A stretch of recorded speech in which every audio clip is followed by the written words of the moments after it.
இப்போதைக்கு அதிமுக நேரடியா பாரதிய ஜனதாவோட கூட்டணி வச்சிருக்கு. எப்போதைக்கு மறைமுகமாவோ மறைமுகம்னு சொல்லிட்டு திமுக பாரதிய ஜனதாவோட கூட்டணி வச்சிருக்கு. அவர்களே பேசியது இருக்கு. ஐயா முன்னாள் முதல்வர் ஐயா கருணாநிதி அவருடைய காசு நாணயம் வெளியிட்டப்போ ராஜ்நாத் சிங் வந்து வெளியிட்ட போது அம்மா ஜெயலலிதாவுக்கு காசு வெளியிடும் போது அவங்க வரல, கூட்டணி வச்சும் கூட வரல. பெருமையா சொன்னாங்க, உங்களுக்கு கூட்டணி வச்சு கூட உங்க தலைவியின் காசை வெளியிட வரவில்லை, ஆனால் கூட்டணி இல்லாத போது எங்களுக்கு வந்திருக்கிறார்கள். அப்படி என்றால் உண்மையிலே கூட்டணி யார் சொல்லுங்க? உண்மையிலே கூட்டணி யார்? ஐயா கருணாநிதி ஒரு நினைவிடத்தில் போய் கும்பிட்டு அப்படிலாம் வந்தது யார்? 3 முறை நிதி ஆய்வு கூட்டத்துக்கு போக மாட்டேன்னு சொன்ன ஐயா நிமிர்ந்து நின்ன தமிழக முதல்வர் ஐயா ஸ்டாலின் ஒரே ஒரு ஈடி வரும்போது ஓடி வாரேன் மோடின்னு போய் நின்னது யார்? சும்மா 2 கட்சியும் நடிக்குங்க, 2 கட்சியும் நடிக்க. நான் சொல்றேங்க, பிரபாகரன் மகன் சொல்றேங்க, நான் சொல்றேன், என் மூதாதைகளினுடைய மூச்சு காற்று சுவாசிக்கிற மகன் சொல்றேன். நான் இருக்கிற வரை பிஜேபி வளராது, வெல்லாது. வேற ஏதாவது யார்ட்டையாவது சொல்லுங்க. அப்படி சிங்காதி சிங்கமா ஒரு மகன் சொன்னோம்ல. என் பிஜேபி காங்கிரசின் கோட்பாடு என் நிலத்துக்கு எங்க பொருந்தது தம்பி? எங்க பொருந்தது சொல்லுங்க. அப்புறம் எதுக்கு எனக்கு தேவைப்படுது சொல்லுங்க தம்பி? என் மொழிக்கு பேசுமா, என் இனத்துக்கு பேசுமா, என் கலைக்கு பேசுமா, என் பண்பாட்டுக்கு பேசுமா, என் வாழ்க்கை பற்றி எதை பற்றி கவலைப்படாத ஒரு கட்சி எதுக்கு தம்பி? அப்ப திமுக என்ன சொல்லியிருக்கணும்? அதிகாரத்தில் இருக்க என்ன சொல்லணும்? பாரதிய ஜனதாவின் தேவை இங்க ஏற்படாது. ஏன்னா நான் அப்படிப்பட்ட ஆட்சியை கொடுத்துக்கிட்டு இருக்கேன். நாங்கள் இருக்கிற வரை பிஜேபி வராதுன்னு தானே சொல்லணும் தம்பி. ஒரு வீட்டுக்கு வாயில் காவலன் எதுக்கு போடுறீங்க? வாட்ச்மேன் எதுக்கு போடுறீங்க? திருடன் வருவதற்கு முன்பு தடுத்து பிடிக்க. திருடன் வந்து திருடிக்கு ஓடும்போது விரட்டி பிடிக்க இல்ல. நீ விரட்டி பிடிக்கிறன்னு கூட சொல்லல. வந்துருவான், கதவை பூட்டிக்க, சன்னலை பூட்டிக்க, நல்லா ஒரு பூட்டுக்கு 2 பூட்டு போட்டுக்க, வந்துருவான், திருட வந்துருவான். அப்புறம் புடுங்கிறதுக்கா நீ வாசல்ல நிக்கிற வாட்ச்மேனா? இவ்வளவு பெரிய அதிகாரத்தை வச்சுட்டு வரமாட்டான்டா, நான் விட மாட்டேன்டா, அப்படிதானே சொல்லணும்? சொல்லுங்க, நீங்க சொல்லுங்க. வந்துரும் பிஜேபி, வந்துரும் பிஜேபி, வந்துரும் பிஜேபி, வந்துரும். என்ன குடுகுடுப்புக்கார மாதிரி அடிச்சு சுத்தி தெரிஞ்சா இப்படி? அதுல இன்னொரு குடும்பம் வாங்கி தெரியுமில, சீமானுக்கு போட்டா பிஜேபி வந்துடும். டே, என் வீட்டுல சுவிட்ச போட்டா என் வீட்டுல தான்டா லைட் எரிக்கும். பைத்தியக்காரப்பட எனக்கு போட்டா நான் தாண்டா வருவேன். பிஜேபி டிவி வரும். BJP B team, BJP B team, BJP B team. நான் பி டீம்னா ஏ டீம் ஒண்ணு இருக்குல்ல, ஏடிஎம்ல ஏ டீம்னு ஒண்ணு இருக்குல்ல, அது யாரு? அதான் டிஎம்கே. நாம பி டீம்னா ஏ டீம் யாருப்பா? பிஜேபி இருக்கு, அதுக்கு நாங்க பி டீம். அப்ப ஏ டீம்னு ஒண்ணு இருக்குல்ல, அவன் யாரு? அதான் டிஎம்கே. இல்லந்தேடி கல்வி எதுல இருக்கு? புதிய கல்விக் கொள்கையில் இருக்கா? வேற எதுல இருக்கு சொல்லுங்க? இல்லந்தேடி கல்வி எதுல இருக்கு?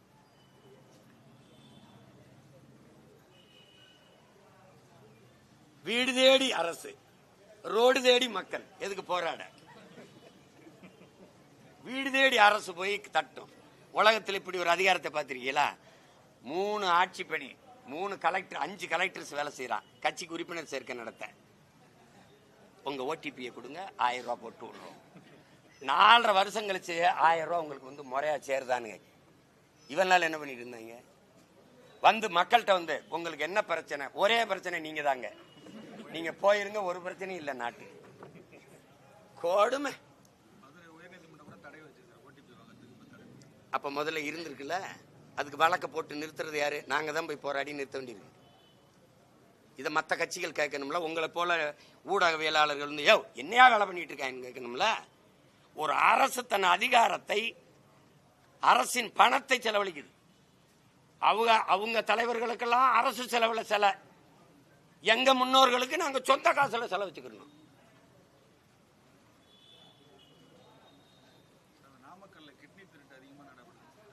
உங்களுக்கு போகாத வரை இருங்க, மகிழ்ச்சியா இருங்க.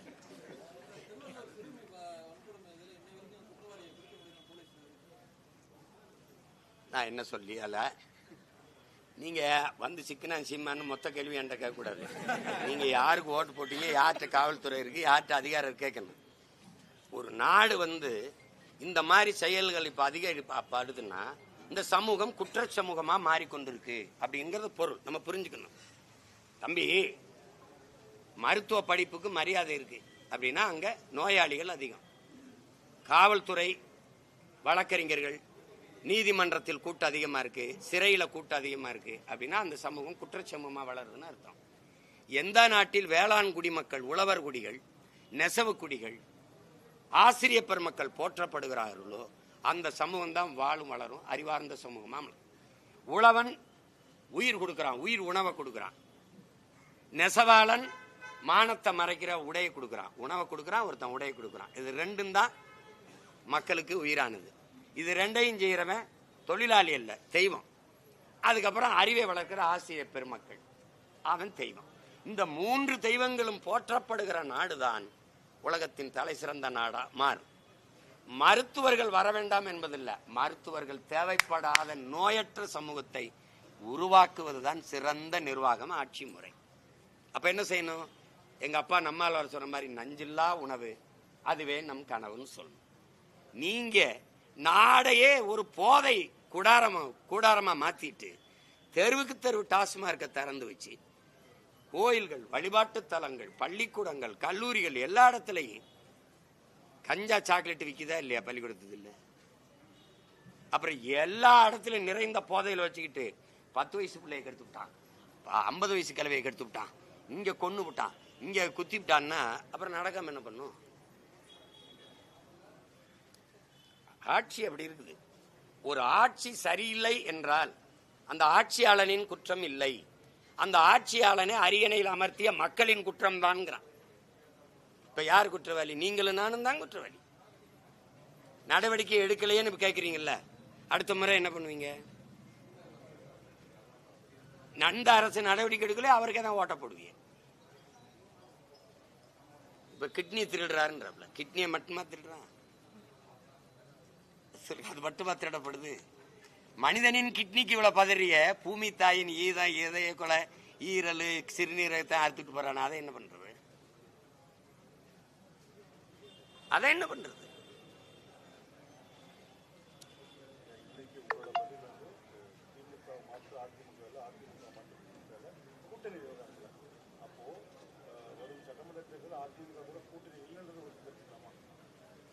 அது ஏன் அவ்வளவு அவசரப்பட்டு உறுதிப்படுத்துறீங்க? இரண்டாவது கட்சி அதான் ஐயா சொல்றாருல, இன்னும் 8 மாசம் இருக்குன்ட்டு. இன்னும் 8 மாதங்கள் இருக்கு.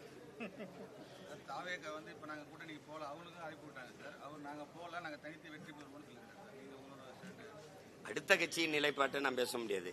எங்க நிலைப்பாட்டை என்னமோ இன்னைக்கு தான் நான் கட்சி ஆரம்பிச்சு பேசுற மாதிரி சொல்றீங்க. 14 ஆண்டுகளா சொல்லிக்கிட்டே வரேன், 15 ஆண்டுகளா ஏற்கனவே சொல்லிட்டேன். கொஞ்சம் பொறுங்க.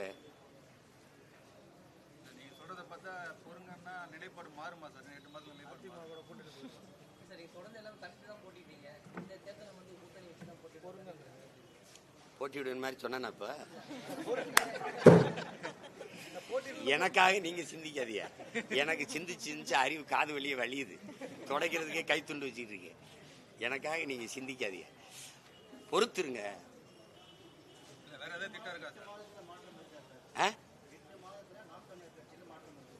நான் தமிழர் கட்சியில மாற்றம் இல்ல.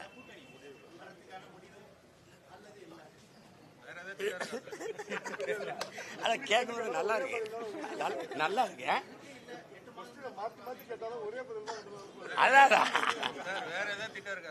தமிழ்நாட்டுல பெரிய கூட்டணி என் கூட்டணி தான். 8 மாசம் பொறுத்துருங்க, என் மாநாட்டில் அறிவிக்கிறேன். இப்ப அவசரப்பட ஆட்சியில சரி, ஆமா, கூட்டணி உரித்தான்.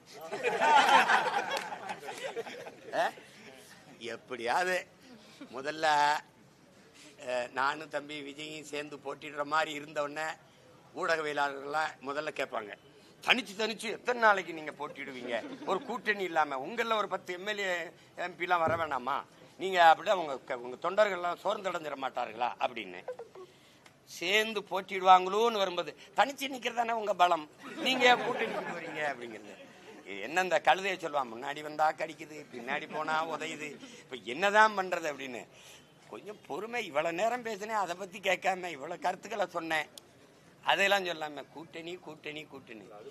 உங்களுக்கு என்னை ஒருத்தனையாவது விட்டுருங்க, என்னை ஒருத்தனையாவது விட்டுருங்க நாட்டுக்கு மக்களுக்கு. நான் தான் வேட்பாளர் எந்த கட்சியாவது போட்டிருக்கா? எந்த கட்சியாவது போட்டிருக்கா? 150 வேட்பாளர் களத்தில் நின்று வேலை செய்யறான். இந்த என் தங்கச்சி இந்த விழுப்புரத்துல போட்டிடுறா. என் தங்கச்சி வேலை செய்யறா. புதுச்சேரியில அவளுக்கு வேலை. அந்த வேலையை விட்டுட்டு இங்க வந்து சொந்தமா ஒரு தனி மருத்துவமனை வச்சு இங்க வேலை செய்ய வந்திருக்கிறத போட்டியிடத்தான். அவ இப்ப கர்ப்பமா இருக்கா, கை குழந்தையோட தூக்கிட்டு வேலை செய்வா பாருங்க. ஏன்னா நாங்க இங்க பாருங்க, சாதாரண ஆத்தாளப்பனுக்கு பிறந்தவன் இல்ல, பிரபாகரன்ற பெரும் மரவனுக்கு பிறந்த பிள்ளைகள். அதனால எங்களுக்கு அது தனிச்சுனா நான் அடர்ந்த காட்டுக்குள்ள போய் போராட போறேன். 8 கோடி மக்களுக்கிடையே 8 கோடி மக்களுக்காக போட்டிடுறேன். நீங்க என்னை தனிச்சுனா அனாதை பையன் மாதிரியே போயிட்டு இருக்கீங்க. யாரும் இல்லாத அனாதை மாதிரியே. என்ன சொல்லுவான்? உங்களுக்காக தான் நான் போட்டியிடுறேன். அதை விட்டுவிட்டு நீங்க தனிச்சு போட்டீங்க. மரங்களுக்கு மாநாடு, மலைகளின் மாநாடு, தண்ணீரின் கண்ணீர்னு தண்ணீருக்கு மாநாடு. தண்ணீர் பேசும் பாருங்க, உங்ககிட்ட தண்ணீர் பேசும் பாருங்க. டேய் என்னை என்னதாண்டா நினைக்கிறீங்க அப்படின்னு. கவிப்பேரரசு ஐயா வைரமுத்து சொல்ற மாதிரி இந்த தாய்ப்பாலும் தண்ணீரும் மலிவா கிடைக்கிறதுனால உங்களுக்கு மதிப்பு தெரியல இல்லையா? காலுக்கு கீழே மிதிப்படுறதுனால பூமியின் மதிப்பு உங்களுக்கு தெரியல. இருங்க ஒரு நாள் அவன் திறார்ல ஐயா கவிக்கு அப்துல் ரஹ்மான், சுமந்த தாய் 10 மாசம் தான் வயிற்றுல சுமந்தா நம்மள. ஆனா இறந்த பிறகு பெற்ற தாய்க்கே நான் பிணந்தான். ஆனால் எல்லாரும் நிராகரிக்கப்பட்ட பிறகு இவன் என் பிள்ளைன்னு மறுபடி வயிற்றுல இந்த பூமி தாய் தான் தாங்கிக்கிறான்றாள். பெற்ற தாயை விட மேலானவள் பூமி தாய் தான். அதை புரிஞ்சுக்கிட்டு இந்த தேர்தலில் விவசாய சின்னத்துக்கு ஓட்ட போட்டு